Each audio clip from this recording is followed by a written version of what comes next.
La parole de Dieu déclare dans le livre de Osée, au chapitre 4, verset 6, « Mon peuple est détruit, parce qu'il lui manque la connaissance. Puisque tu as rejeté la connaissance, je te rejetterai, et tu seras dépouillé de mon sacerdoce.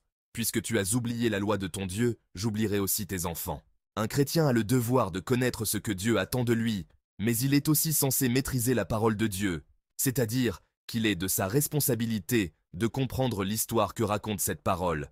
Dans laquelle il croit autrement, ça sert à quoi? Malheureusement, de nos jours, ce n'est pas ce que nous observons.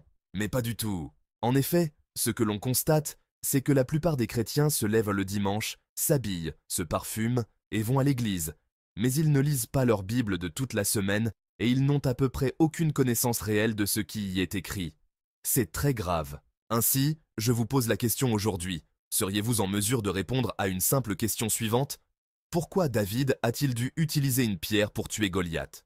J'ai dit une pierre, et non pas qu'il n'en a ramassé qu'une. En réalité, David avait ramassé non pas une pierre au hasard, mais bel et bien 5 pierres. Mais pourquoi a-t-il été obligé d'utiliser une pierre? Beaucoup pensent que c'est parce que Dieu voulait simplement se glorifier, et ils n'ont pas tout à fait tort, car oui, Dieu aurait pu tuer Goliath avec juste un grain de riz. Cependant, ce n'est pas la principale raison pour laquelle David a eu recours à une pierre. La réponse est la suivante.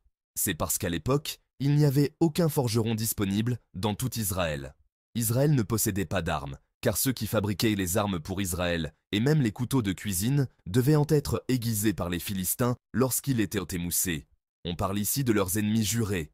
Peu de gens savent qu'à cette époque-là, il n'y avait que 2 personnes dans tout le peuple qui possédaient une épée, à savoir le roi Saül et son fils Jonathan. Mis à part cela, l'armée d'Israël ne disposait pas d'armes. Lisons ensemble le livre de 1 Samuel 13, versets 19 à 23. On ne trouvait point de forgerons dans tout le pays d'Israël. Car les Philistins avaient dit « Empêchons les Hébreux de fabriquer des épées ou des lances. » Et chaque homme en Israël descendait chez les Philistins pour aiguiser son soc, son hoyau, sa hache et sa bêche, quand le tranchant des bêches, des hoyaux, des tridents et des haches était émoussé, et pour redresser les aiguillons. Il arriva qu'au jour du combat, il ne se trouvait ni épée ni lance entre les mains de tout le peuple, qui était avec Saül et Jonathan.